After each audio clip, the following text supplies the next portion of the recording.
This next series of slides are kind of a catch-all for a whole bunch of seemingly random processes that can be targeted to inhibit immunology in a lot of different contexts. So the first target is going to be inhibition of co-stimulation.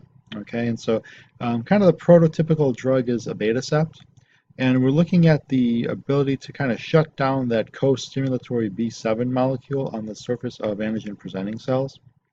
And so remember, this antigen-presenting cell is going to interact with a T cell, and then that complex is going to actually induce a change in some of the proteins called co-stimulation, and that's going to increase the activity of some of these T cells. What this abatacept does is it actually blocks co-stimulation, and so a lot of the T cells are really not going to be able to properly have their effector function because the co-stimulatory ligand has been severely restricted. And that's important because the reason that it was restricted was because it was basically inhibiting that antigen-presenting cell interaction. And so the antigen-presenting cell was actually going to be directing the T cell as to which cells it should go after, and now it can't do that. So clinically, we'll use this drug for rheumatoid arthritis. And so again, these would be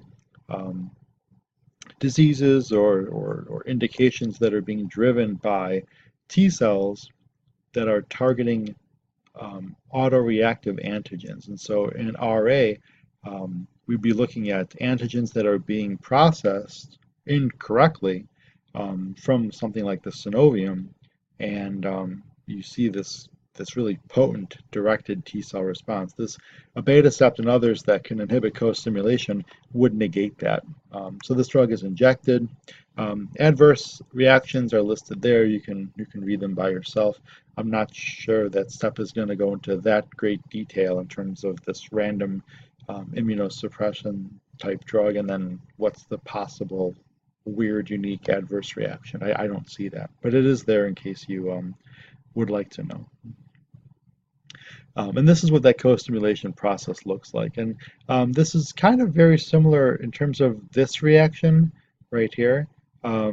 In the previous slide, where we looked at cyclosporine and tacrolimus, obviously the machinery is different, but it involves this reaction between an antigen-presenting cell and a T cell. Okay, and then this co-stimulatory receptor, which is basically CD28. All right. Another mechanistic approach would be to block cell adhesion. We can accomplish that with the monoclonal antibody eculizumab, and this is going to block the T cell adhesion molecule ICAM or CD11A. Typically, we'll see these drugs used for moderate to severe plaque psoriasis. There is an increased risk of JC virus kind of re-emerging, leading to PML. And then there's an increased risk for immune-mediated thrombocytopenia.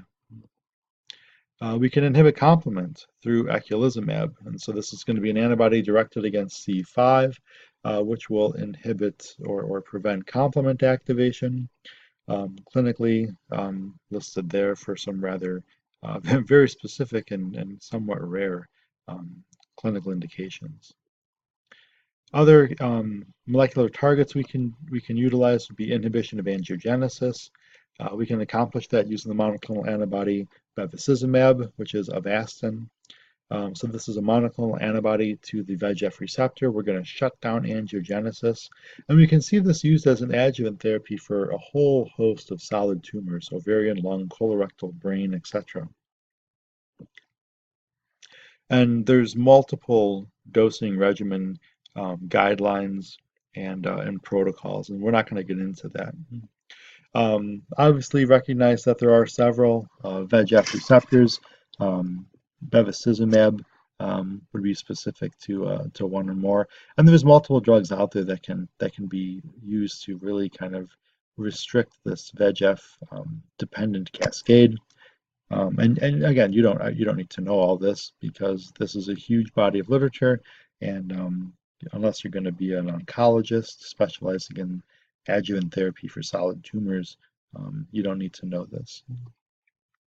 Okay, tons of trials right now looking at uh, some of the more non-VEGF mediated pathways for angiogenesis. So there's multiple ways of kind of shutting this pathway down, and there's a huge body of research and a huge body of people working on this.